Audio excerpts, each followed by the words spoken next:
हमारे सामने है झालावाड़, गंगानगर, बालोतरा, जैसलमेर, बाड़मेर और जोधपुर से जुड़ी काफी सारी जानकारी। हाँ, काफी विस्तृत जानकारी है इन सभी जिलों पर। तो हमारा इरादा ये है कि वो सबसे जरूरी और दिलचस्प बातें निकाले जो इन जगहों के इतिहास, उनकी संस्कृति और आज के समय में उनकी क्या अहमियत है, इसे समझने में मदद करे। बिल्कुल, एक समग्र तस्वीर बनाने की कोशिश करेंगे।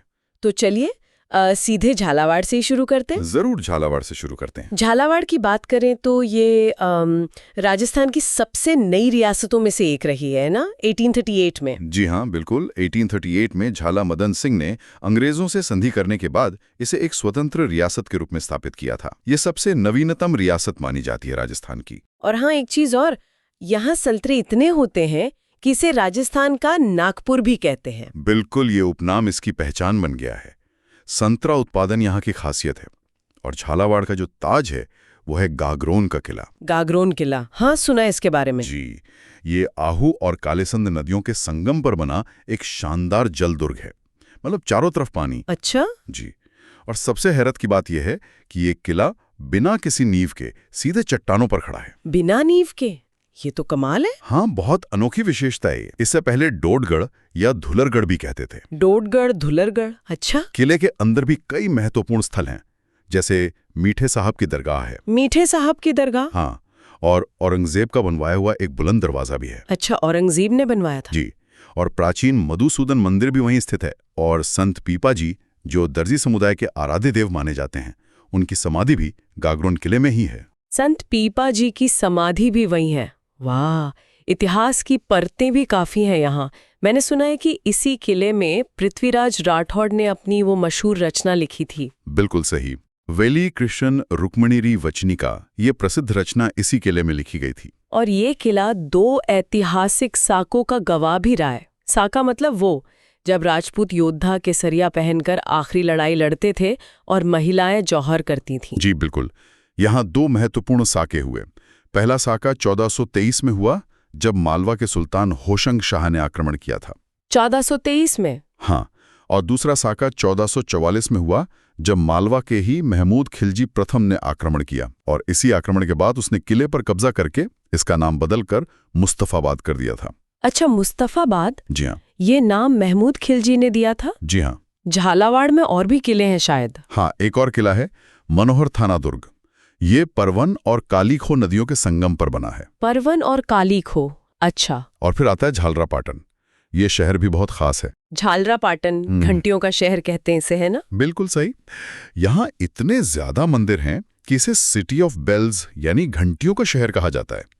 और यहीं चंद्राभागा नदी के किनारे कार्तिक पूर्णिमा के आसपास, मतलब कार्तिक मास के अंतिम दिन, प्रसिद्ध चंद्रभागा पशु मेला लगता है। लोग इस नदी में पवित्र डुबकी भी लगाते हैं। इस जगह को पहले चंद्रावती भी कहते थे। चंद्रभागा पशु मेला, ये काफी मशहूर है। और झालरापाटन का सूर्य मंदिर, राइट, वो तो वाकई देखने लायक चीज है। हाँ बिल्कुल, उसे 7 सहेलियों का मंदिर भी कहते हैं। 7 सहेलियों का मंदिर, ये नाम क्यों पड़ा? इसके पीछे कहानियां हैं, लेकिन असल नाम तो पद्मनाथ मंदिर है। कर्नल जेम्स टॉड ने इसे 4 भुजा मंदिर भी कहा था। कर्नल टॉड ने? अच्छा। इसकी बनावट बहुत खास है, कच्चब घात शैली में बना है। और इसमें 7 घोड़ों वाले रथ पर सूर्यदेव की मूर्ति है, जिसमें विष्णु का अंश भी झलकता है। मतलब एक सम्मिलित भाव है। सूर्य और विष्णु का सम्मिलित भाव, ये दिलचस्प है। और ये कब का बना हुआ है? ये 10वीं शताब्दी का माना जाता है। और मूर्ति की एक और विशेषता है कि इसमें सूर्यदेव घुटनों तक जूते पहने हुए दिखाए गए हैं। जूते पहने हुए सूर्यदेव, ये तो वाकई अनोखा है। जी। और गर्भगृह में काले पत्थर की एक दिगंबर जैन प्रतिमा भी है। इसका निर्माण नागभट्ट द्वितीय ने विक्रम संवत 872 में करवाया था, ऐसा माना जाता है। नागभट्ट द्वितीय? जी। 872 विक्रम संवत, काफी पुराना है। झालावाड़ में सिर्फ हिंदू धर्म ही नहीं, बौद्ध धर्म की निशानियां भी मिलती हैं। कोलवी की गुफाएं हैं यहाँ। कोलवी गुफाएं? हाँ, ये बौद्ध धर्म से संबंधित हैं।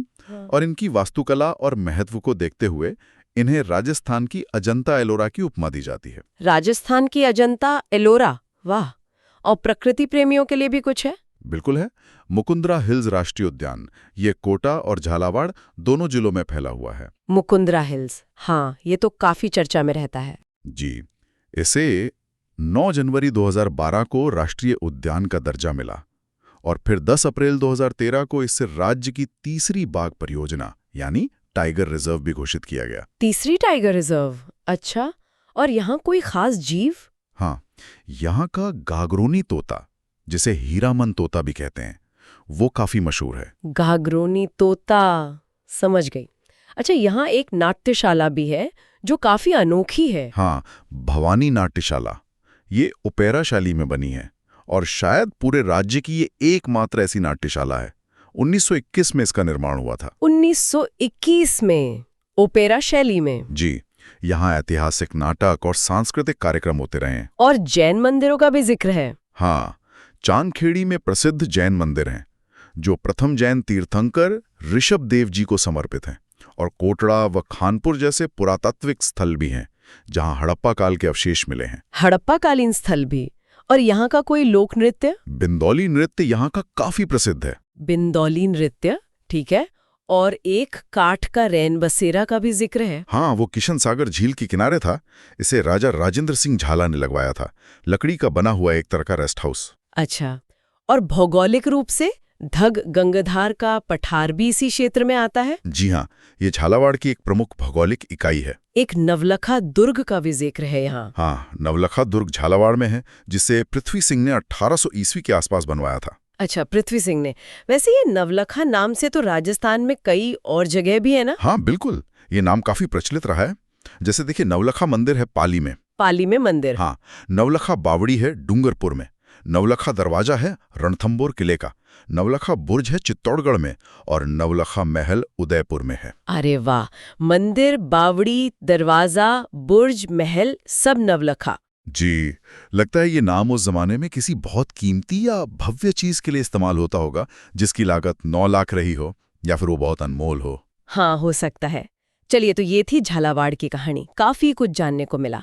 अब झालावाड़ से निकलकर थोड़ा उत्तर की तरफ चलते हैं, गंगानगर जिले की ओर। जी बिल्कुल, गंगानगर। इसे कहते हैं राजस्थान का अन्न कटोरा या अन्नागार। नाम से ही जाहिर है खेती खूब होती होगी यहाँ। अरे बहुत ज्यादा, इसी वजह से तो ये नाम पड़े हैं। इसे बागानों की भूमि और फलों की नगरी भी कहा जाता है। बागानों की भूमि, फलों की नगरी।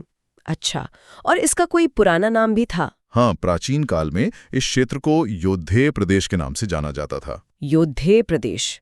और गंगानगर की कहानी असल में जुड़ी है गंगा नहर से। गंगा नहर, ये तो बहुत महत्वपूर्ण नहर है राजस्थान के लिए। जी हाँ, ये राजस्थान की सबसे प्राचीन नहरों में से एक है। इसका निर्माण बीकानेर के महाराजा गंगा सिंह जी के प्रयासों से हुआ था। उन्हीं के नाम पर है ये। 27 को 26 अक्टूबर 1927। जी, उस समय के वाइसराय लॉर्ड इरविन ने शिवपुर हेड से इसका पानी छोड़ा था और ये उद्घाटन रामनगर में हुआ था। उसी दिन महाराजा गंगा सिंह जी के नाम पर रामनगर कस्बे का नाम बदलकर गंगानगर कर दिया गया। अच्छा, तो रामनगर ही गंगानगर बना। जी, इसीलिए 26 अक्टूबर को गंगानगर स्थापना दिवस मनाते हैं। बिल्कुल सही। और ये नहर सतलज नदी से पानी लाती है, हुसैनीवाला पंजाब से निकलती है और राजस्थान में खक्खा गांव के पास प्रवेश करती है। खक्खा गांव? जी, गंगानगर, जी। ठीक है। गंगानगर में सूरतगढ़ भी एक अहम जगह है ना? जी हाँ, सूरतगढ़। यहाँ एक किला है जो 1805 में बीकानेर के शासक सूरत सिंह ने बनवाया था। सूरत सिंह ने, उन्हीं के नाम पर सूरतगढ़। जी, और सूरतगढ़ अपनी ऊर्जा उत्पादन क्षमता के लिए भी जाना जाता है। यहाँ राज्य का पहला थर्मल पावर प्लांट लगा, मतलब कोयले से बिजली बनाने वाला। पहला थर्मल पावर प्लांट। हाँ, और यहाँ सुपर क्रिटिकल तकनीक पर आधारित पावर प्लांट भी है। कुल क्षमता तो 2820 मेगावाट की योजना है। अभी शायद 2160 मेगावाट उत्पादन हो रहा है। काफी बड़ी क्षमता है ये तो। जी, और सूरतगढ़ से ही प्रधानमंत्री जी ने मृदा स्वास्थ्य कार्ड योजना की शुरुआत भी की थी। अच्छा, सॉइल हेल्थ कार्ड स्कीम यहीं से शुरू हुई थी। हाँ, और यहाँ एक बहुत बड़ा यांत्रिक कृषि फार्म भी है जो 1956 में रूस के सहयोग से स्थापित किया गया था। एशिया के सबसे बड़े फार्म्स में गिना जाता है इसे। केंद्रीय पशु प्रजनन केंद्र भी सूरतगढ़ में ही है। रूस के सहयोग से? 1956 में। काफी पुराना और महत्वपूर्ण फार्म है ये। हाँ। अच्छा, गंगानगर में शुगर मिल भी है? हाँ, करणपुर में दी गंगानगर शुगर मिल लिमिटेड। ये पहले सहकारी क्षेत्र में 1937 में स्थापित हुई थी। 1937 में? पहली सहकारी? जी, बाद में 1956 में इसे सार्वजनिक क्षेत्र में, मतलब सरकारी नियंत्रण में ले लिया गया। और इसकी एक खास बात यह है कि 1968 में यहाँ चुकंदर से चीनी बनाने का काम शुरू हुआ था, जो एक नया प्रयोग था उस समय। चुकंदर से चीनी, जी 1968 में। ये तो काफी इनोवेटिव था। जी। और गंगानगर के बीच बायला क्षेत्र में पेट्रोलियम के भंडार भी मिले हैं। पेट्रोलियम भी, अच्छा। और हिंदूमुल कोट, ये जगह क्यों खास है? हिंदूमुल कोट भौगोलिक रूप से महत्वपूर्ण है। ये राजस्थान का सबसे उत्तरी बिंदु है। यहीं से पाकिस्तान के साथ हमारी अंतर्राष्ट्रीय सीमा शुरू होती है। सबसे उत्तरी बिंदु। हाँ। और अंतर्राष्ट्रीय सीमा का शुरुआती पॉइंट, समझ गए। कृषि की बात करें तो जैसा आपने कहा ये अन्न का कटोरा है, तो जाहिर है गेहूं उत्पादन में ये जिला सबसे आगे है। सर्वाधिक गेहूं उत्पादक जिला। हाँ, और राज्य का छठा शुष्क बंदरगाह यानी ड्राई पोर्ट भी यहीं विकसित किया जा रहा है।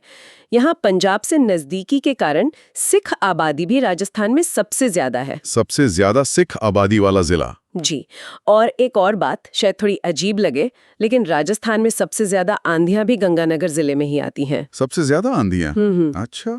लेकिन सिंचाई की सुविधा भी सबसे ज्यादा यही है। हाँ, ये विरोधाभास जैसा है, लेकिन सच है। सर्वाधिक सिंचित भूमि वाला जिला भी यही है, मुख्यतः गंग नहर और इंदिरा गांधी नहर के कारण। अच्छा, और पदमपुर में कुछ खास है? पदमपुर में राज्य का पहला वाटर मैनेजमेंट पार्क स्थापित किया गया है, जल प्रबंधन को लेकर। वाटर मैनेजमेंट पार्क पदमपुर में, ठीक है। गंग नहर की बात तो हमने की, ये सबसे पुरानी नहर है। जी, महाराजा गंगा सिंह का सपना था ये, सतलज नदी से पानी लाना। और अनूपगढ़? इसका पुराना नाम चुंधेर था और इसे राव अनूप सिंह ने बसाया था। चुंधेर, अनूप सिंह ने बसाया, ठीक है। अब कुछ धार्मिक और सांस्कृतिक स्थलों की बात करें गंगानगर की। जरूर। यहाँ का बुढ़ा जोहड़ गुरुद्वारा बहुत प्रसिद्ध है। बुढ़ा जोहर? हाँ, इसका निर्माण संत बाबा फतेह सिंह जी ने करवाया था।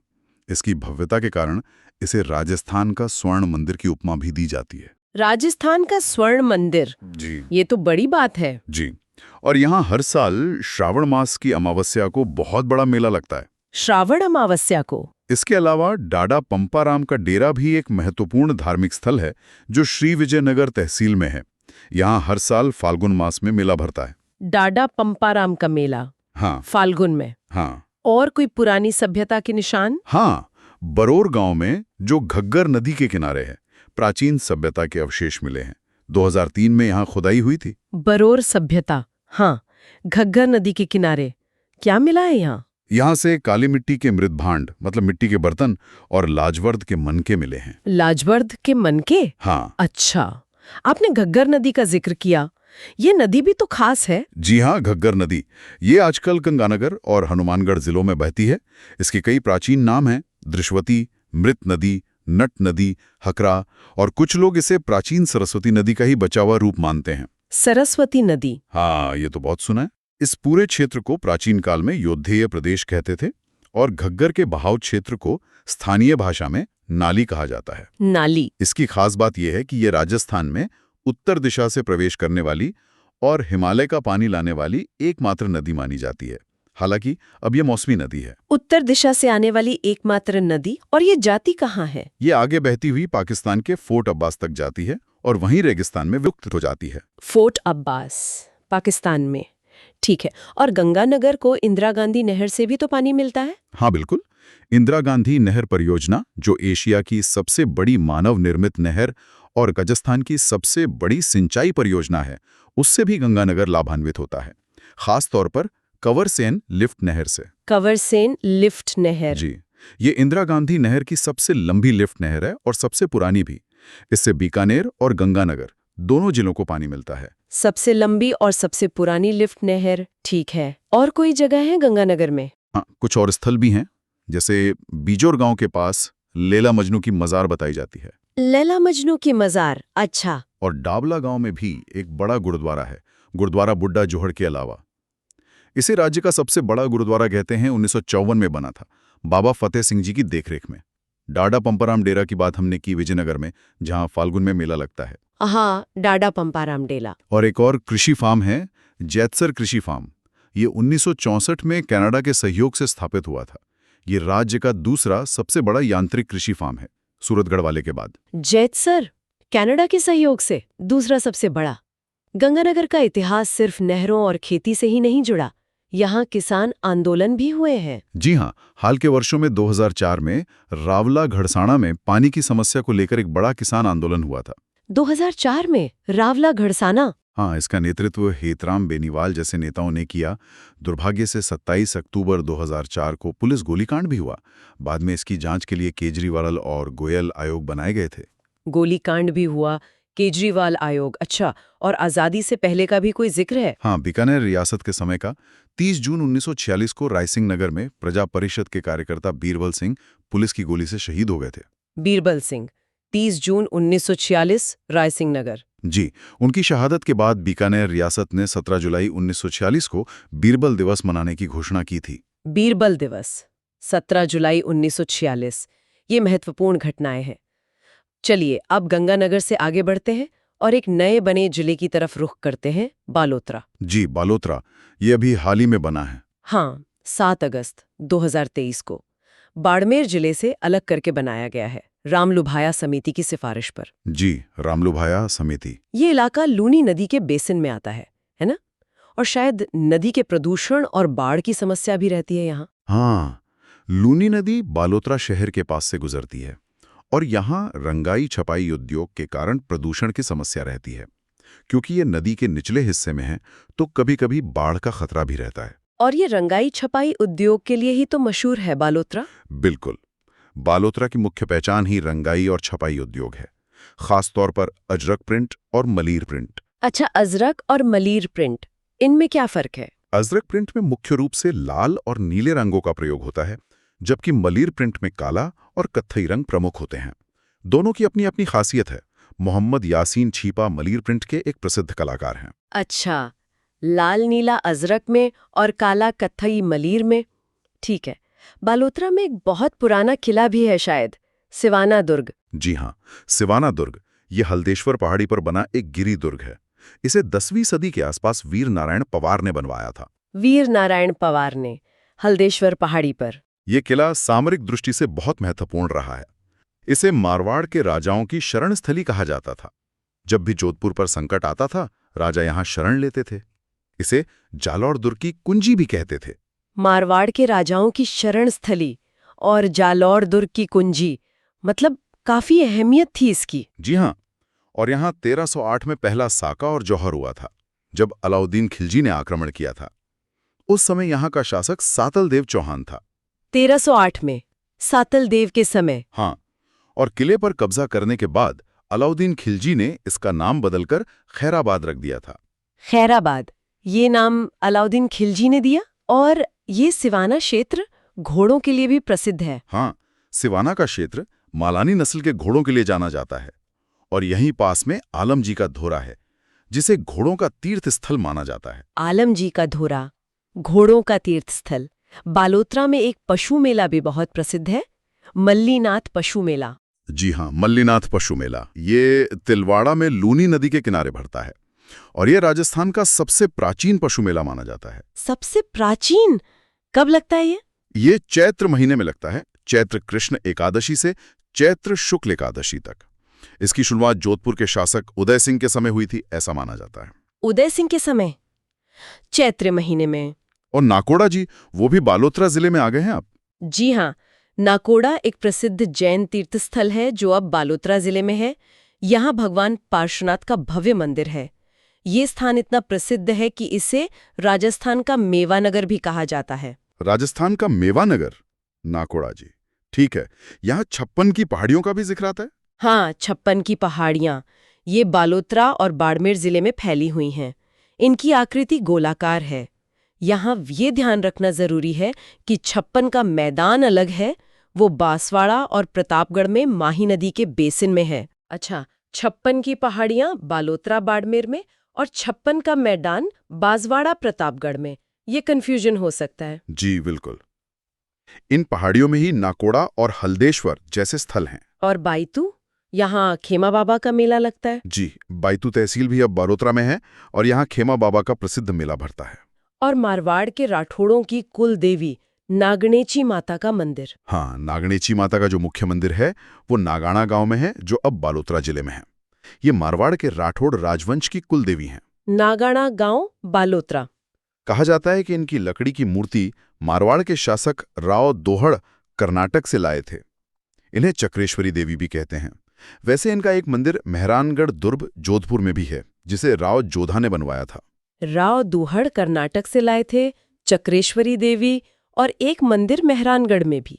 ठीक है, अब बात करते हैं पचपदरा की। ये अपनी झील के लिए बहुत मशहूर है। जी हाँ, पचपदरा झील ये राजस्थान की सबसे खारी झीलों में से एक मानी जाती है। सबसे खारी? और यहाँ का नमक बहुत अच्छा होता है कहते हैं। हाँ, यहाँ के नमक की गुणवत्ता बहुत उत्तम मानी जाती है। कहा जाता है कि इसमें 98% तक सोडियम क्लोराइड यानी NaCl होता है। 98% NaCl? ये तो बहुत ज्यादा है। जी, और यहाँ नमक बनाने का काम खारवाल जाति के लोग करते हैं, एक पारंपरिक तरीके से मोरली झाड़ी की टहनियों का उपयोग करके। खारवाल जाति, मोरली झाड़ी से? ये तरीका भी अनोखा है। और अब तो पचपदरा एक और बड़ी चीज के लिए जाना जा रहा है, पचपदरा रिफाइनरी। हाँ, रिफाइनरी। इसका काम चल रहा है शायद? जी, ये निर्माणाधीन है। ये राजस्थान की पहली ऑयल रिफाइनरी होगी और देश की 26वीं। राजस्थान की पहली, देश की 26वीं? इसमें हिस्सेदारी किसकी है?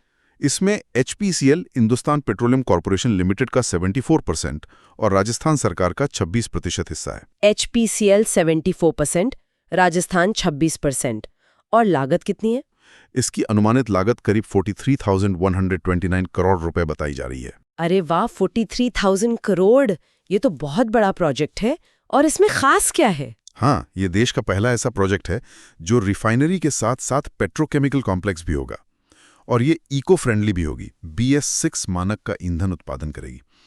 इससे इलाके की अर्थव्यवस्था पर बहुत सकारात्मक असर पड़ने की उम्मीद है। BS6 मानक, पेट्रोकेमिकल कॉम्प्लेक्स, ये वाकई महत्वपूर्ण है। बालोतरा से कुछ प्रसिद्ध व्यक्ति भी जुड़े हैं, जैसे कवि बांकीदास जी। बांकीदास जी? हाँ, उनका जन्म पचपदरा के पास भांडियावास गांव में हुआ था।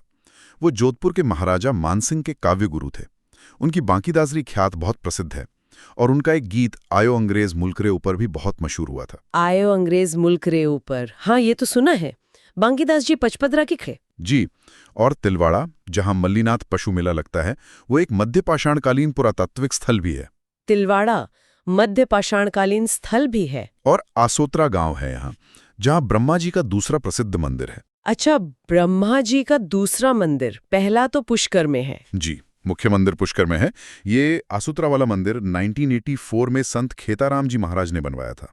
यहाँ ब्रह्मा जी के साथ सावित्री जी की मूर्ति भी है। संत खेताराम जी ने 1984 में आसोत्रा में, ठीक है। और भी मंदिर हैं यहाँ? जैसे भटियाणी माता। हाँ, जसोल गांव में रानी भटियाणी का प्रसिद्ध मंदिर है। और जसोल गांव बकरी की खाल से बनी जटपट्टी उद्योग के लिए भी जाना जाता है। जसोल, भटियाणी माता मंदिर और जटपट्टी उद्योग। और एक और अनोखी जगह है बाटाड़ू का कुआं। बाटाड़ू का कुआं, इसे कुछ कहते भी हैं शायद? हाँ, इसे रेगिस्तान का जल महल कहा जाता है। संगमरमर से बना बहुत ही खूबसूरत कुआं है ये। इसे सिंदरी के रावल गुलाब सिंह ने बनवाया था। रेगिस्तान का जल महल, बाटाड़ू का कुआं, गुलाब सिंह ने बनवाया। और संत पीपा जी का मंदिर? हाँ, संत पीपा जी, जिनकी समाधि हमने गागरोन में देखी थी, उनका एक प्रसिद्ध मंदिर समदड़ी गांव में है, जो अब बालोतरा जिले में है। वो दर्जी समुदाय के आराध्य देव हैं। समदरी में संत पीपा मंदिर, ठीक है। हो। और रेलवे का कोई केंद्र भी है यहाँ? जी, पचपदरा में रेलवे का अनुसंधान और प्रशिक्षण केंद्र भी स्थित है। रेलवे अनुसंधान व प्रशिक्षण केंद्र पचपदरा में। हाँ। और हिंगलाज माता मंदिर, हल्देश्वर महादेव मंदिर? जी, ये भी बालोतरा क्षेत्र के महत्वपूर्ण धार्मिक स्थल हैं। हल्देश्वर महादेव का मंदिर तो सिवाना दुर्ग के पास ही है, 56 की पहाड़ियों में। अच्छा। कोई खास नृत्य या मेला? हाँ, लाकोटा गांव की आंगी बांगी घेर नृत्य बहुत प्रसिद्ध है, जो चैत्र शुक्ल तृतीया को आयोजित होता है। और नाकोड़ा में लूनी नदी पर नाकोड़ा बांध भी बना हुआ है। नाना गांव का मेला भी लगता है, जहां घेर नृत्य प्रमुख आकर्षण होता है। आंगी बांगी घेर, लाकोटा गांव, नाकोड़ा बांध, नाना मेला। और प्रिंट्स की बात तो हमने करी ली, अजरक और मलीर। जी, अजरक लाल नीला और मलीर काला कत्थई, दोनों बालोतरा की पहचान है। बिल्कुल। तो ये था बालोतरा जिला, जो नया बना है लेकिन इतिहास और संस्कृति से भरपूर है। अब हम रेगिस्तान के और गहरे चलते हैं, जैसलमेर की ओर। जैसलमेर स्वर्ण नगरी? हाँ, स्वर्ण नगरी, हवेलियों का नगर, झरोखों की नगरी, पंखों का शहर, म्यूजियम सिटी, राजस्थान का अंडमान, रेगिस्तान का गुलाब, पीले पत्थरों का शहर, कितने सारे नाम हैं इसके। जी हाँ, और हर नाम इसकी किसी न किसी खासियत को बताता है। कहते हैं यहाँ के शासक भाटी राजपूत भगवान श्री कृष्ण के वंशज थे। हाँ, ऐसी मान्यता है। भाटी राजवंश खुद को यदुवंशी कृष्ण का वंशज मानता है। इनकी राजधानियां भी समय समय पर बदली, पहले तनोट, फिर लौद्रवा और आखिर में जैसलमेर। तनोट, लौद्रवा, फिर जैसलमेर। और जैसलमेर शहर की नींव किसने रखी? जैसलमेर की नींव महारावल जैसल भाटी ने 12 जुलाई 1155 ईस्वी को रखी थी। उन्हीं के नाम पर जैसलमेर। राव जैसल 1155 में। और यहाँ का किला सोनार दुर्ग, वो तो दुनिया भर में मशहूर है। बिल्कुल, सोनार दुर्ग या जैसलमेर किला। इसे उत्तर भड़कीवाड़ भी कहा जाता है, मतलब उत्तर दिशा का प्रहरी। ये भाटी शासकों के शौर्य का प्रतीक है। उत्तर भड़केवाड़। इसकी नींव तो राव जैसल ने 1155 में रखी थी, लेकिन इसे पूरा उनके उत्तराधिकारी शालीवाहन द्वितीय ने करवाया था। शालीवाहन द्वितीय ने पूरा करवाया। और इसकी सबसे बड़ी खासियत तो इसके पत्थर हैं। जी हाँ, ये किला पूरी तरह से पीले बलुआ पत्थरों से बना है, और जब सुबह या शाम को सूरज की किरणें इन पत्थरों पर पड़ती हैं तो ये किला सोने की तरह चमकने लगता है। इसीलिए इसे सोनार किला कहते हैं। सोने जैसा चमकता है, इसीलिए सोनार किला। ये त्रिकूट पहाड़ी पर बना है, इसलिए इसे त्रिकुटगढ़ भी कहते हैं। और इसकी एक और अनोखी निर्माण तकनीक है कि इसमें पत्थरों को जोड़ने के लिए चूने या गारे का इस्तेमाल नहीं किया गया है। पत्थर इंटरलॉकिंग सिस्टम से एक दूसरे पर टिकाए गए हैं। बिना चूने के? जी हाँ। सिर्फ पत्थर टिकाकर?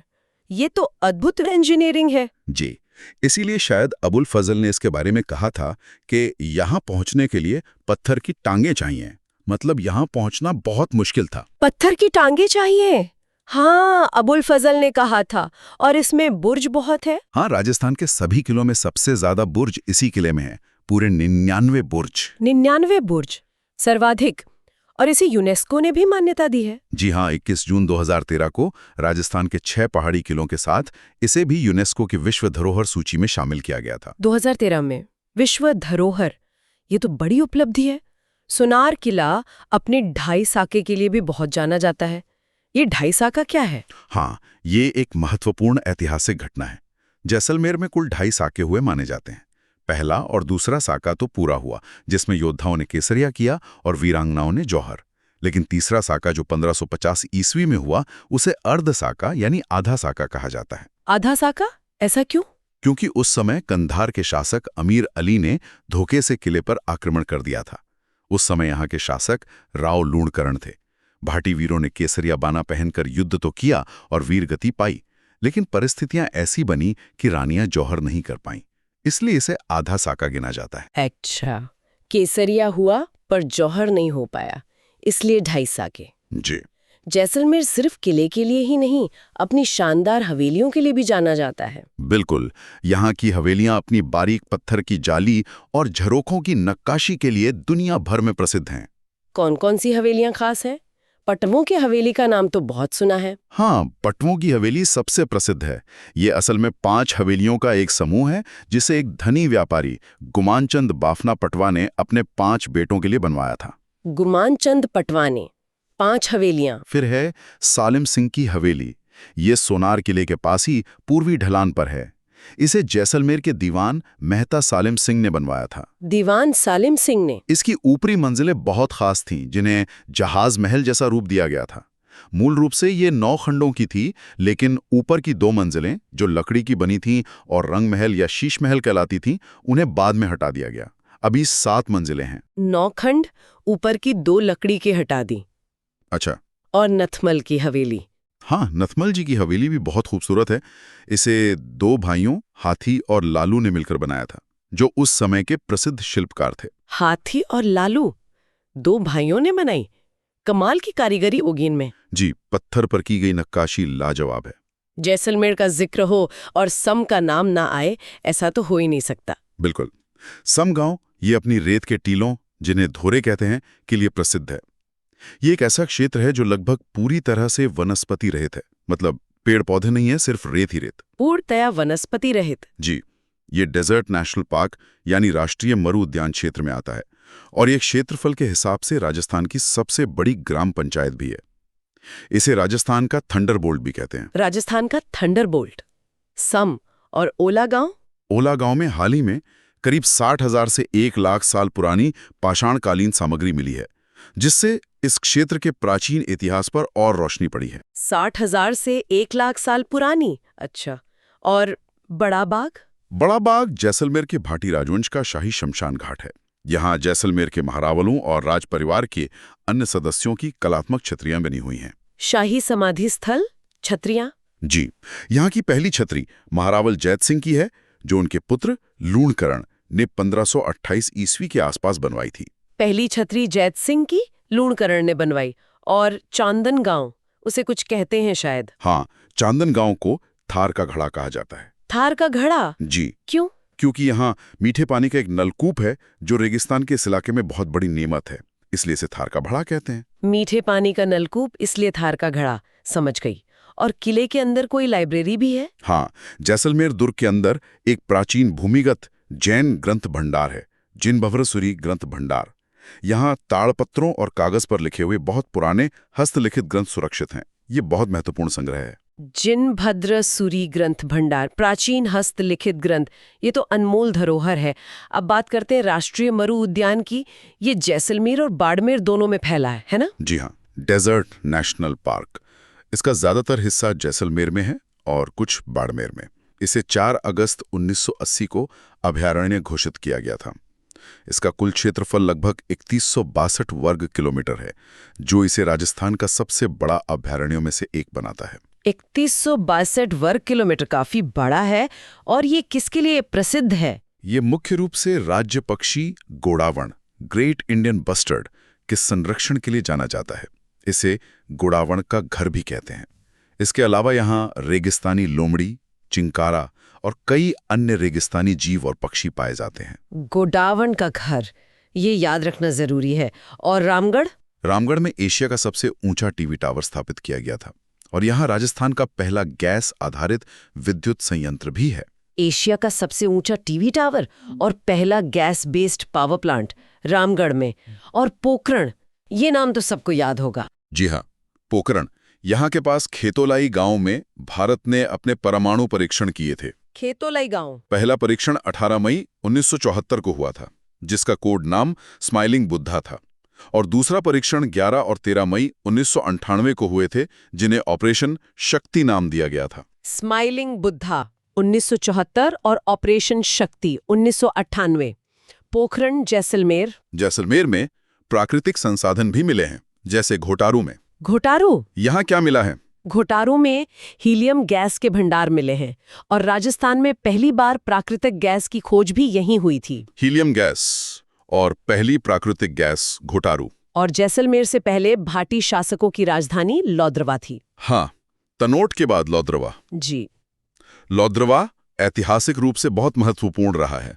यहाँ आज भी प्राचीन जैन मंदिर हैं, जैसे चिंतामणि पार्श्वनाथ जैन मंदिर, और हिंगलाज माता का मंदिर भी है। चिंतामणि पार्श्वनाथ, हिंगलाज माता लौद्रवा में, और मुमल का महल। हाँ, लौद्रवा की राजकुमारी मुमल और महेंद्र की प्रेम कहानी तो राजस्थान के लोकगीतों में अमर है।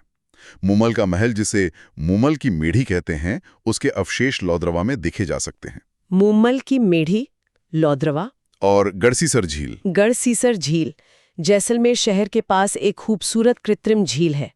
इसे रावल गढ़सी सिंह ने 1367 ईस्वी के आसपास बनवाया था। रावल गढ़सी ने 1367 में।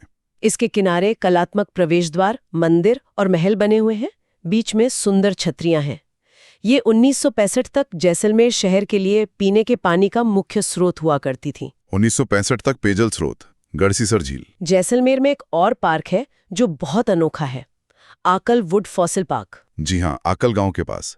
ये बहुत ही महत्वपूर्ण जीवाश्म पार्क है। यहाँ लगभग 18 करोड़ साल पुराने पेड़ पौधों के जीवाश्म मिले हैं, जो लकड़ी से पत्थर में बदल चुके हैं।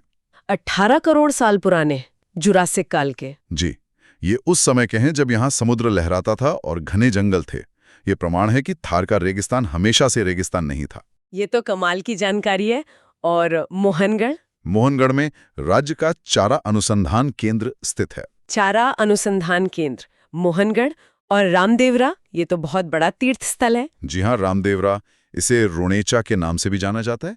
यहाँ लोक देवता बाबा रामदेव जी का विख्यात मंदिर है। रामदेव जी का मंदिर रुणेचा। वर्तमान मंदिर का निर्माण बीकानेर के महाराजा गंगा सिंह जी ने 1931 में करवाया था। यहाँ हर साल भाद्रपद महीने की शुक्ल द्वितीया से दशमी तक बहुत बड़ा मेला लगता है, जिसमें लाखों श्रद्धालु आते हैं। भाद्रपद शुक्ल द्वितीया से दशमी तक। और इस मेले का एक प्रमुख आकर्षण है कांवड़िया पंथ की महिलाओं द्वारा किया जाने वाला 13 ताली नृत्य। 13 ताली नृत्य कांवड़िया पंथ रामदेवरा मेले में।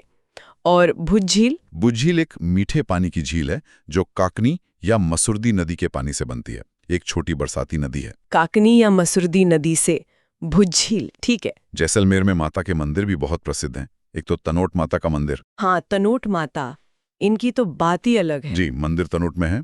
ये भाटी शासकों की कुलदेवी रही हैं, लेकिन आजकल इन्हें सेना के जवानों की इष्ट देवी माना जाता है। इन्हें थार की वैष्णो देवी भी कहते हैं। थार की वैष्णो देवी और सेना के जवान इनकी पूजा करते हैं। जी हाँ, मंदिर की पूजा और व्यवस्था का काम सीमा सुरक्षा बल बीएसएफ के जवान ही संभालते हैं। बीएसएफ के जवान?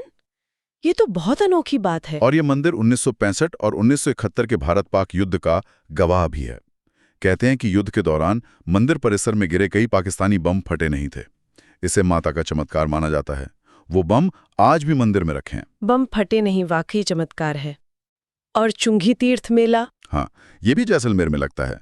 हर साल भाद्रपद शुक्ल चतुर्थी को गणेश चतुर्थी के दिन यहाँ मेला भरता है। भाद्रपद शुक्ल चतुर्थी चुंगी तीर्थ। अच्छा, जैसलमेर की जलवायु के बारे में क्या खास है? जैसलमेर राजस्थान का सबसे कम वर्षा वाला जिला है। यहाँ बारिश बहुत ही कम होती है और इसी वजह से यहाँ वाष्पोत्सर्जन की दर यानी पानी के भाप बनने की दर सबसे ज्यादा है। सबसे कम वर्षा और सबसे ज्यादा वाष्पोत्सर्जन। और वन्य जीव?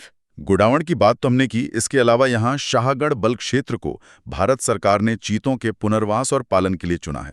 चीतों का पालन, शाहगढ़ बल क्षेत्र, ये तो नई जानकारी है। और पशुधन की बात करें तो जैसलमेर का नाचना गांव अपने ऊंटों के लिए बहुत प्रसिद्ध है। नाचना नस्ल के ऊंट सबसे सुंदर माने जाते हैं। नाचना ऊंट सबसे सुंदर नस्ल। जैसलमेर ऊर्जा के क्षेत्र में भी आगे बढ़ रहा है, खासकर पवन ऊर्जा में। जी हाँ, बिल्कुल। राजस्थान का पहला पवन ऊर्जा संयंत्र जैसलमेर के अमर सागर में ही 10 अप्रैल 1999 को स्थापित किया गया था। पहला विंड पावर प्लांट अमर सागर 1999। और मोकला में राजस्थान का सबसे बड़ा पवन ऊर्जा संयंत्र है। सबसे बड़ा मोकला में। इसके अलावा बड़ा बाग में निजी क्षेत्र की पहली पवन ऊर्जा परियोजना 2001 में शुरू हुई थी। निजी क्षेत्र की पहली बड़ा बाग 2001। और खजूर की खेती? हाँ, सागर भोजका में खजूर का कृषि फार्म स्थापित किया गया है और यहाँ खजूर का उत्कृष्टता केंद्र सेंटर ऑफ एक्सीलेंस भी बनाया गया है। खजूर का उत्कृष्टता केंद्र सागर भोजका, वाह! जैसलमेर तो रेगिस्तान का गुलाब है ही, साथ में ऊर्जा और कृषि में भी आगे बढ़ रहा है। जी बिल्कुल। चलिए अब जैसलमेर से थोड़ा दक्षिण पश्चिम की ओर चलते हैं, बाड़मेर जिले की तरफ। बालोतरा तो अब अलग हो गया है, तो बचे हुए बाड़मेर की बात करते हैं। जी, बाड़मेर। इसके भी कुछ उपनाम है। बाढ़ाणा कहते थे शायद, और राजस्थान की थार नगरी। हाँ, बढ़ाना इसका पुराना नाम बताया जाता है। वाह! और थार मरुस्थल का एक बड़ा हिस्सा इसमें होने के कारण इसे राजस्थान की थार नगरी भी कह देते हैं। ठीक है। यहाँ चौहटन तहसील काफी मशहूर है। जी हाँ, चौहटन। एक तो ये गोंद उत्पादन के लिए बहुत प्रसिद्ध है। यहाँ कुंभट के पेड़ों से अच्छी किस्म का गोंद मिलता है। गोंद उत्पादन, चौहटन। और मंदिर भी है यहाँ? हाँ, चौहटन में विरात्रा माता का मंदिर है, जिन्हें वांकल माता भी कहते हैं। ये भोपा जनजाति की कुलदेवी मानी जाती हैं। विरात्रा माता, वांकल माता, भोपों की कुलदेवी। और यहीं पर सुइया माता का मंदिर है। यहाँ हर साल पौष महीने की सोमवती अमावस्या को मेला लगता है। इस मेले को मारवाड़ का अर्धकुंभ भी कहा जाता है, क्योंकि ये हर 4 साल में आता है। सुइया का मेला, पौष, सोमवती अमावस्या, मारवाड़ का अर्धकुंभ, हर 4 साल में। और बाड़मेर का किराड़ू, वो तो बहुत ही प्रसिद्ध जगह है। किराड़ू? हाँ, इसे राजस्थान का खजुराहो कहते हैं। बिल्कुल सही। ये बाड़मेर से थोड़ी दूर हाथमा गांव के पास स्थित है। यहाँ 11वीं-12वीं सदी के मंदिरों के खंडर हैं। हाथमा गांव, ये मूल रूप से 5 मंदिरों का समूह है। इनमें सबसे प्रमुख और अपेक्षाकृत बेहतर हालत में जो मंदिर है वो सोमेश्वर महादेव का मंदिर है। सोमेश्वर मंदिर, ये मंदिर नागर शैली में बना है और इसका निर्माण परमार शासकों के समय हुआ माना जाता है, लगभग 11वीं शताब्दी में। इसकी मूर्तिकला बहुत उत्कृष्ट है, इसीलिए इसे राजस्थान का खजुराहो कहते हैं। नागर शैली, परमार शासक, 11वीं सदी। ठीक है। और गुड़ामालानी? गुड़ामालानी तहसील भी बाड़मेर में है। यहाँ आलम जी का धौरा है, जिसे घोड़ों का तीर्थ स्थल कहा जाता है। ये धौरी मन्ना के पास है। यहाँ भी मेला लगता है। आलम जी का धौरा, कि घोड़ों का तीर्थ स्थल। ये हमने बालोतरा के संदर्भ में भी सुना था। हाँ, तो ये इलाका शायद बटा हुआ है। हाँ, ये क्षेत्र बालोतरा और बाड़मेर दोनों की सीमा पर पड़ता है।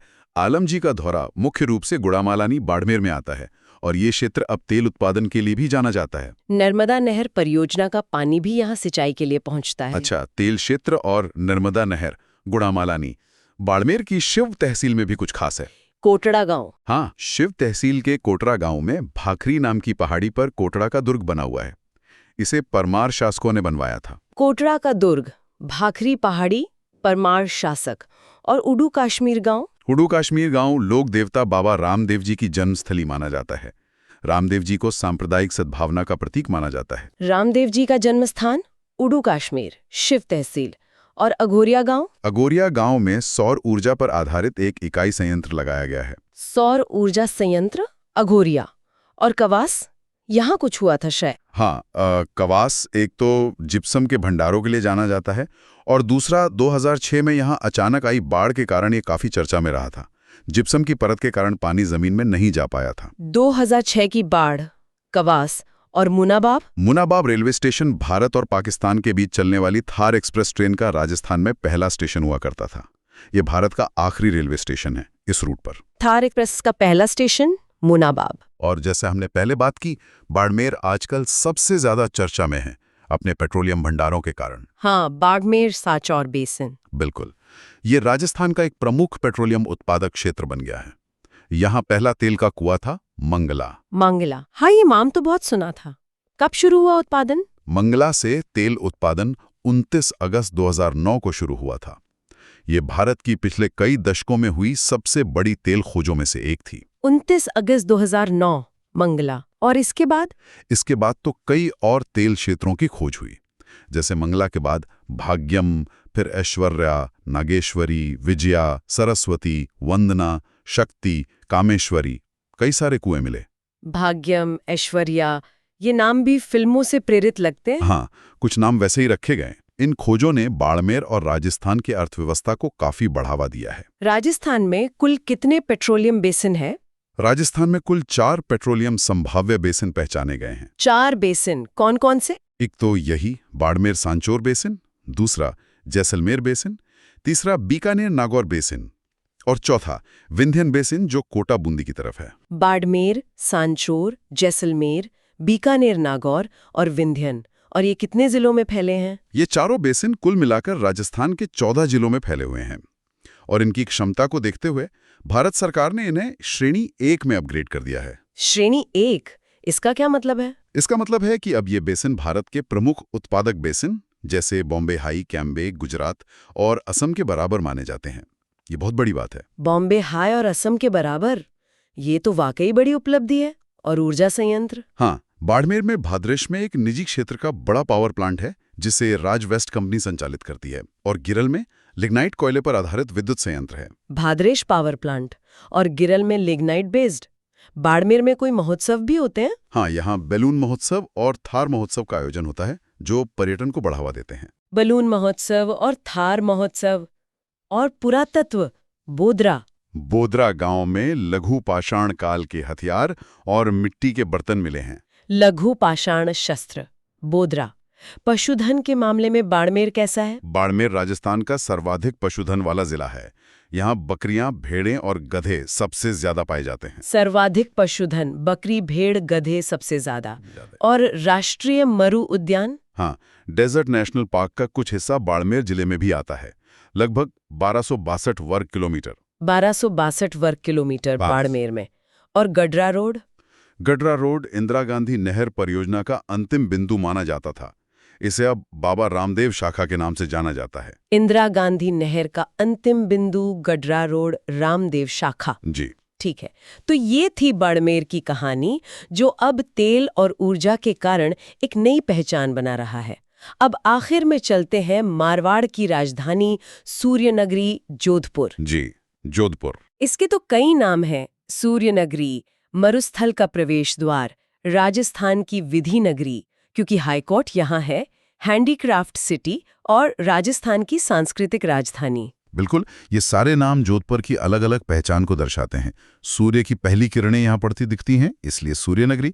रेगिस्तान यहीं से शुरू होता है, हैंडीक्राफ्ट का बड़ा केंद्र है और संस्कृति तो यहाँ की रग रग में बसी है। इसकी स्थापना राव जोधा ने की थी 1459 में। जी हाँ, मेहरानगढ़ किले की नींव रखने के साथ ही जोधपुर शहर की स्थापना हुई। और किले की तलहटी में वो सफेद संगमरमर का खूबसूरत स्मारक है, जसवंत थड़ा। हाँ, जसवंत थड़ा।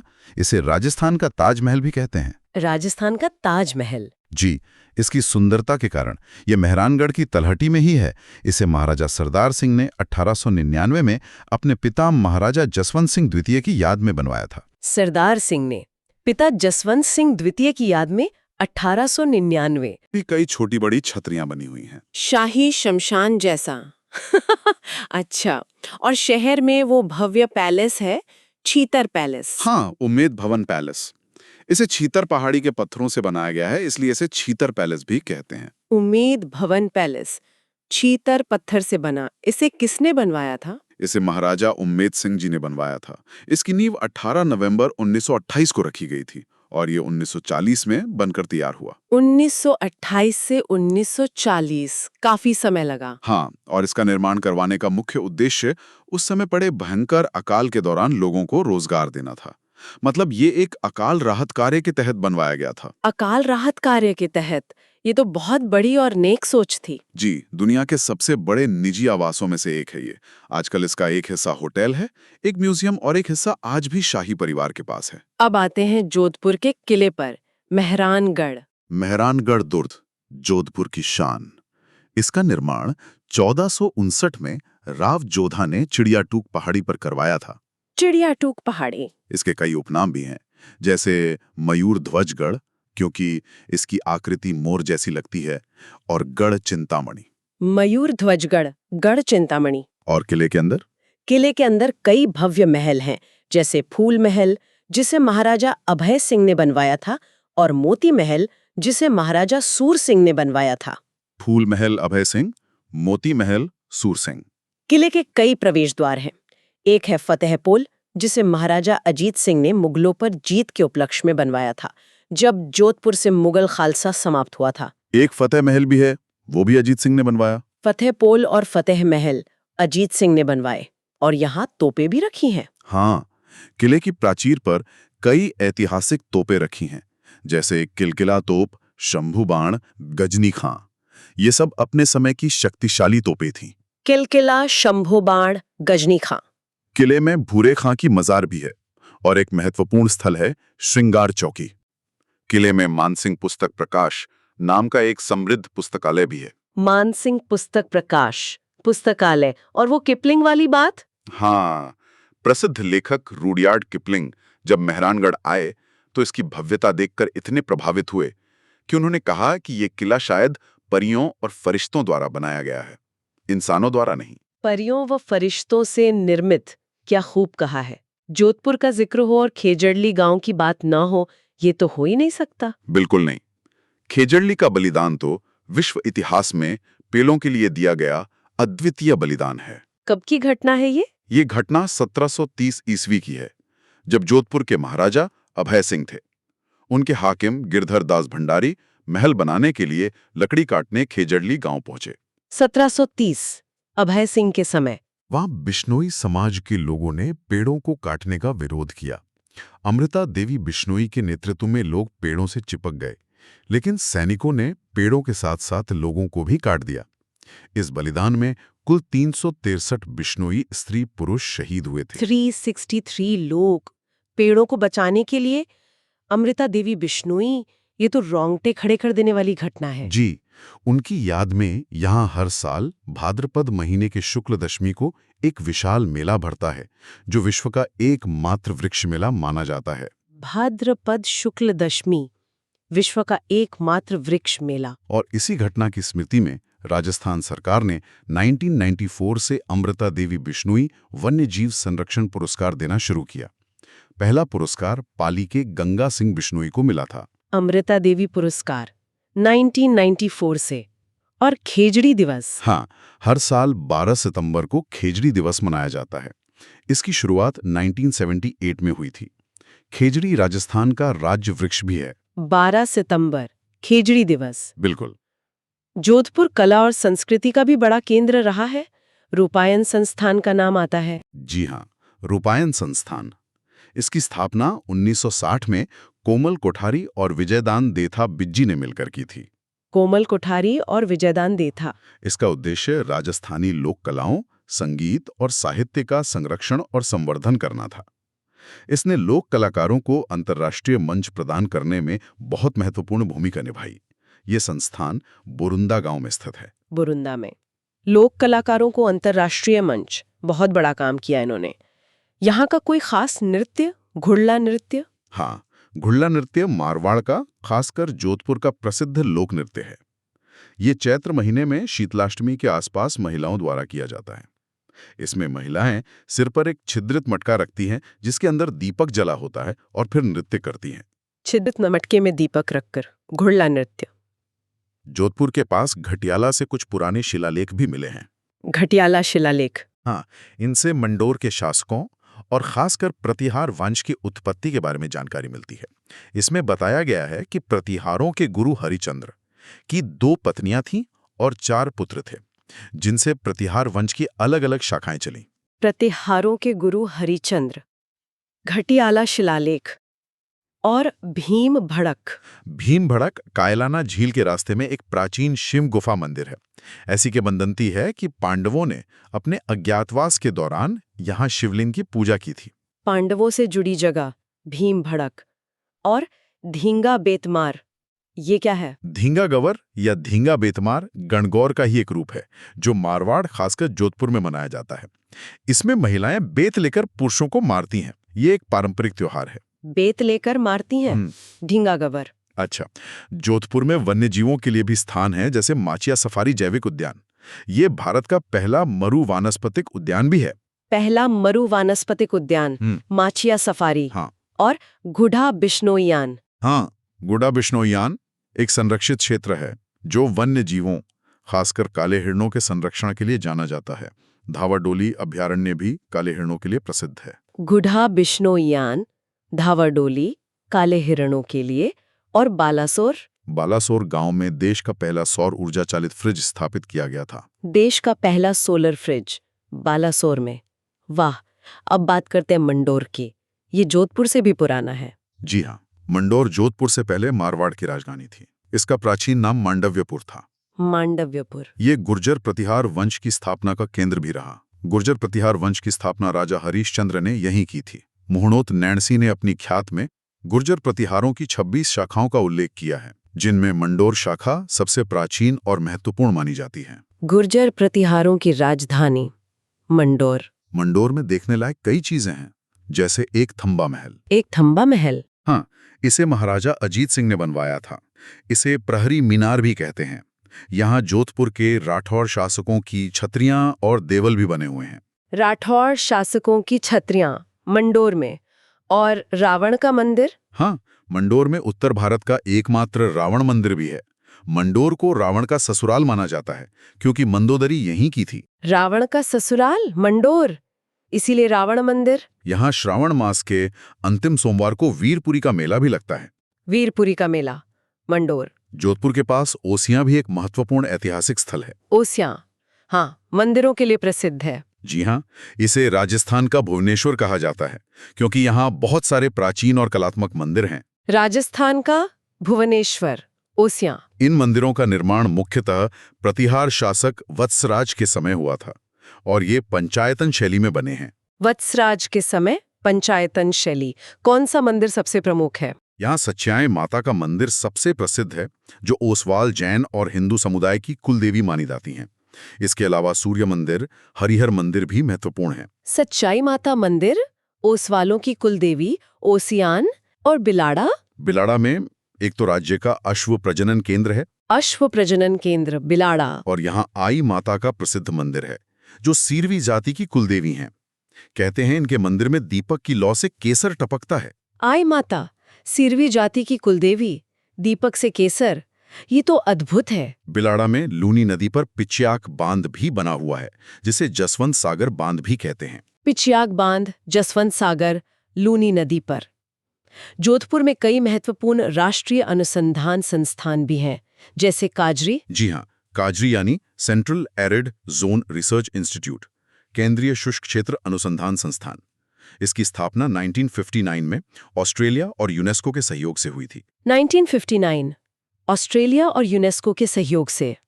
इसका काम क्या है? इसका मुख्य काम शुष्क और अर्धशुष्क क्षेत्रों में मिट्टी का विश्लेषण करना, वन, पशुपालन और फसल अनुसंधान करना है ताकि मरुस्थलीकरण को रोका जा सके और यहाँ के संसाधनों का बेहतर उपयोग हो सके। मिट्टी, वन, पशु, फसल अनुसंधान, मरुस्थलीकरण रोकना बहुत महत्वपूर्ण काम है। इसके उपकेंद्र भी हैं। हाँ, काजरी के उपकेंद्र बीकानेर, जैसलमेर, पाली, भुज गुजरात और लेह लद्दाख में भी हैं। और आफरी यानी एरिड फॉरेस्ट रिसर्च इंस्टीट्यूट, शुष्क वन अनुसंधान संस्थान। इसकी स्थापना 1987 में हुई थी। इसका मुख्य फोकस शुष्क और अर्धशुष्क क्षेत्रों में वानिकी अनुसंधान पर है। 1987 शुष्क वन अनुसंधान, आफरी, ये दोनों संस्थान जोधपुर में हैं। जी। इसके अलावा डोलीधुआ अभ्यारण्य भी है जो काले हिरणों के लिए जाना जाता है। डोलीधुआ, काले हिरण। और बोरानाडा एक औद्योगिक क्षेत्र है। जी। यहाँ राज्य का दूसरा निर्यात संवर्धन औद्योगिक पार्क EPIP है। इसके अलावा यहाँ हस्तशिल्प पार्क और ग्वारगम पार्क भी हैं। दूसरा EPP हस्तशिल्प पार्क, ग्वारगम पार्क, बोरानाडा और अजीत भवन राजस्थान का पहला हेरिटेज होटल है।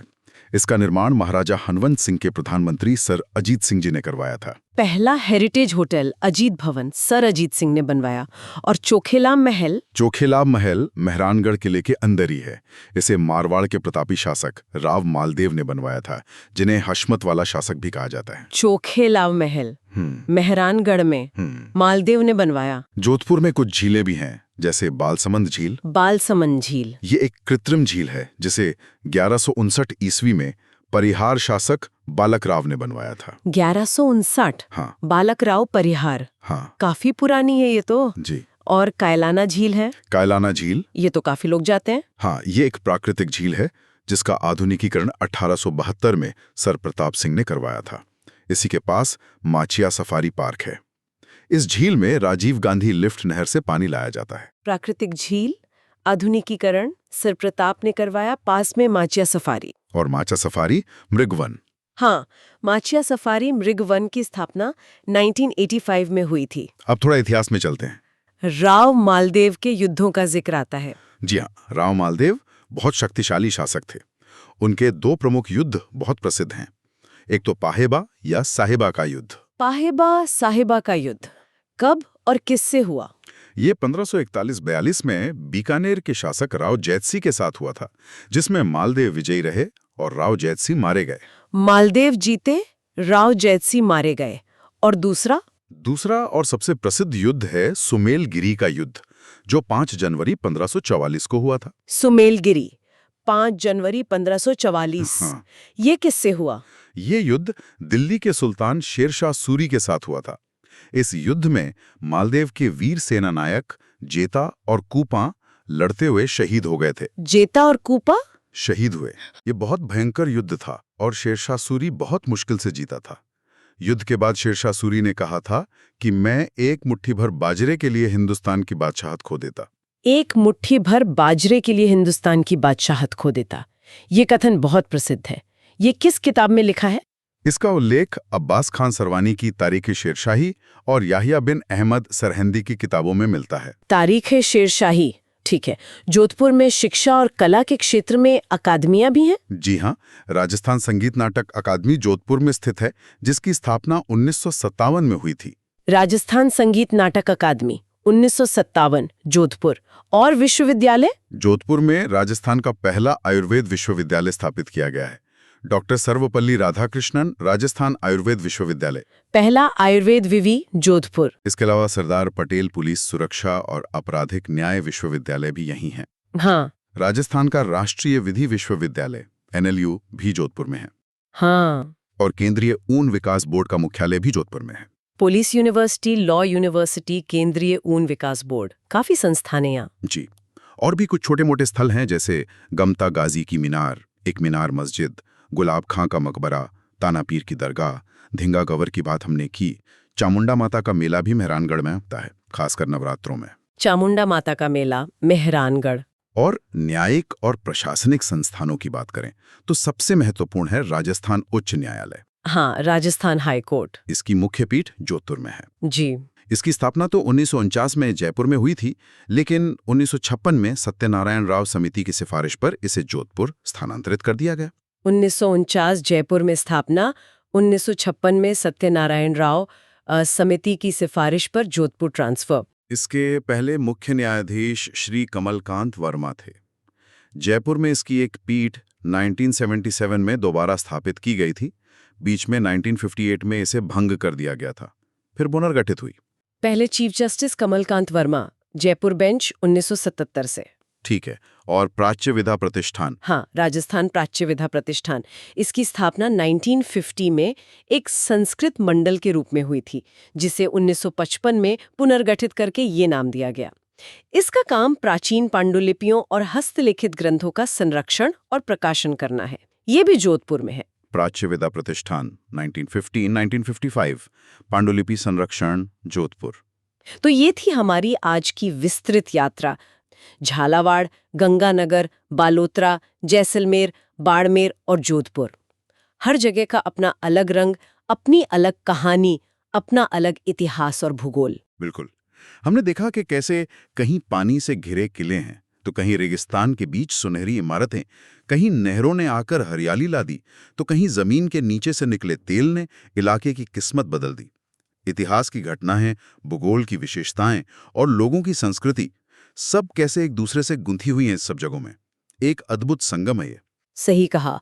और इसी के साथ हम अपने श्रोताओं के लिए एक सवाल भी छोड़ जाते हैं, थोड़ा सोचने के लिए, कि राजस्थान की इस कमाल की विविधता के बीच वो कौन सी एक अदृश्य कड़ी है, वो कौन सी डोर है जो इन सभी अलग अलग पहचान वाले स्थानों को उनकी अपनी अनूठी पहचान के बावजूद एक सांस्कृतिक और ऐतिहासिक ताने बाने में पिरोती है। बहुत अच्छा सवाल है। क्या ये सिर्फ साझा इतिहास है, या भौगोलिक निकटता है कुछ इलाकों की, या फिर यहाँ के निवासियों की वो मुश्किल हालात में भी टिके रहने की, जीने की जबरदस्त इच्छा शक्ति और भावना है? इस पर जरूर सोचिएगा। बिल्कुल सोचने वाला प्रश्न है। तो इसी विचार के साथ आज की ये खास और विस्तृत पड़ताल यहीं समाप्त करते हैं। हमारे साथ जुड़ने और सुनने के लिए आप सबका बहुत बहुत धन्यवाद। धन्यवाद।